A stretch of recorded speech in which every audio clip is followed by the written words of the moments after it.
ஓர் ஊரில் முரடன் ஒருவன் இருந்தான். இடுப்பில் எப்போதும் பினாங்கு பெல்ட் கட்டி அதிலே பலரும் அறியும்படியாக கத்தியை சொருகியபடியே அலைவான். எதற்கெடுத்தாலும் கோபப்படுவான். சின்ன விஷயத்துக்கு கூட மினுக்கென மெனக்கெட்டு கோபப்பட்டு கத்தியை எடுத்து விடுவான், சொருகி விடுவான். அவனுக்கு ஒரு மனைவி, மிகவும் சாந்தமானவள். ஒரு முறை இவன் ஏதோ ஒன்று சொல்ல, அவள் அதற்கு ஏதோ வேறு ஒன்றை சொல்ல, எடுத்தாம்பாரு கத்திய, சொருணாம்பாரு வைத்துக்குள்ள. கொன்னே போட்டான் பாவி. கொன்னு போட்டு பொது கணத்துல பணத்தை தூக்கி போட்டு எதுவும் தெரியாத மாதிரி தெரிஞ்சான். ஊருக்கே அவன் தான் கொன்னான்னு தெரியும். ஆனா முரடனாச்சே. எல்லாருமே அந்த துஷ்டனை கண்டு தூர விலகி நின்று அமைதியாயிட்டாங்க. ஒரு நாள் அந்த பக்கமா ஒரு ஜென் குரு போனாரு, நிர்வாண குரு. அவரு கேள்விப்பட்ட முரடன் ஓடி போய் காலில் விழுந்தான், மன்னிப்பு கேட்டான். தவறு செய்து விட்டேன், என் மனைவியை கொன்று விட்டேன், ஒரு சின்ன விஷயத்துக்காக கோபப்பட்டு அப்படி செய்து விட்டேன், என் கோபத்தை அகற்ற வழியை சொல்லுங்கள். சரி, உன் பெயர் என்ன? சாந்தன். என்ன, சாந்தன் என்ற பெயருக்கு பின்னால் இவ்வளவு கோபமா? ஆகக்கூடாதே. வழியை சொன்னார் குரு. நீ உன் கோபத்தை துறக்க வேண்டும் என்றால் இந்த உலகில் இருக்கும் எதுவுமே எனக்கு சொந்தமல்ல என்று நீ உணர வேண்டும். கேட்டவுடன் என்ன செய்தான் தெரியுமா அந்த சாந்தன்? உடுத்திய உடைகளை கலைந்து மனைவியை கொன்று போட்டு அந்த தூக்கி போட்ட அதே கிணத்திலே இந்த உடைகளையும் தூக்கி போட்டு நிர்வாணமாக கிளம்பி விட்டான். இனி எனக்கு எதுவும் சொந்தம் அல்ல. இப்படி சொல்லி போய்விட்டான். போனவன் தான், தூர தேசமாக போய்விட்டான். போனவன் போன வேகத்தில் மிகப்பெரிய சாமியாராகிவிட்டான்.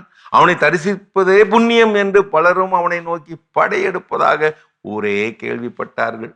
வருடங்கள் 20 ஓடி போயின. கொல்லப்பட்ட மனைவியின் தம்பி அப்போது சின்னவனாக இருந்தவன் இப்போது இளந்தாரி ஆகிவிட்டான். அக்காவை கொன்றவனை சும்மா விடுவானா? மப்டியில் ஒரு போலீஸை அழைத்து கொண்டு அந்த தூர தேசத்திற்கு கிளம்பி விட்டான். அந்த முரட்டு ஆசாமி, நிர்வாண சாமியை தேடி கடைசியிலே கண்டே பிடித்து விட்டார்கள் 2 பேரும். பெரும் கூட்டத்திற்கு இடையில் அந்த நிர்வாண சாமியார் முன் போய் அமர்ந்தான் இந்த தம்பி, இளந்தாரி தம்பி. சாமி அவனை அடையாளம் கண்டு கொண்டாலும் அறியாதது போல் நடித்து அமர்ந்திருந்தார். இவன் தான் தன் பேச்சை ஆரம்பித்தான். சுவாமி, தங்களை எங்கோ பார்த்தது போல் தெரிகிறதே. இப்போது நடிக்க விரும்பவில்லை அவன்.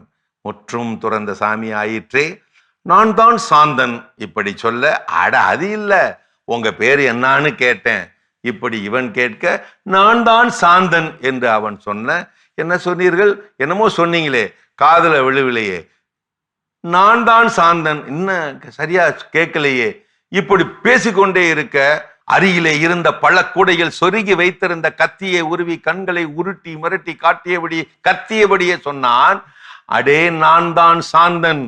என் மனைவியை, அதான் உன் அக்காவை கொன்று கிணற்றில் வீசிய அதே சாந்தன் தாண்டா நான். இப்போதாவது கேக்குதா? இப்படி கத்த நானும் கேட்டு விட்டேன் என்று சொல்லி அந்த மப்டி போலீஸ் கையில விலங்க போட்டு கூட்டிட்டு போயிட்டாராம். எப்படி கதை? ஒரு வகையில் கோபம் நல்லதுதான் போல. கோபப்படும் போது பெரும்பாலும் ஒருவர் உண்மையை பேசிவிடுகிறாரே. உன் கோபம் உன்னை கோமாளி ஆக்கிவிடும், மறவாதே. கதைகள் 1000 நட்பே. சில நொடி நேர கோபம் போதும் உன் தலைமுறை தாண்டிய உறவையும் கருவறுத்து கதறவிட. ஆகவே எச்சரிக்கை.